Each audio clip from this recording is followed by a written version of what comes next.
Video کو like کریں، ہمارے چینل کو سبسکرائب کریں، بیل آئیکن ضرور پریس کریں اسلامی موضوعات پہ ہماری نیو ویڈیوز سب سے پہلے دیکھنے کے لیے۔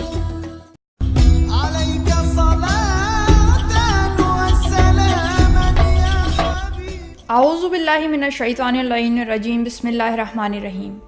کتاب سر المستطر شیخ بہائی میں حضرت امام رضا علیہ السلام سے روایت ہے کہ اگر کوئی مقروض ہو اور قرض کی ادائیگی کی کوئی صورت نظر نہ آتی ہو تو سورہ انبیاء کی آیت نمبر 87 اور 88 کو 442 مرتبہ پڑھے تو انشاءاللہ اس کا قرض ادا ہو جائے گا۔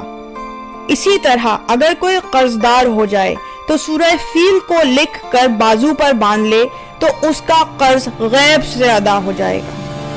خداوند عالم ہم سب کی مشکلات کو دور کرے۔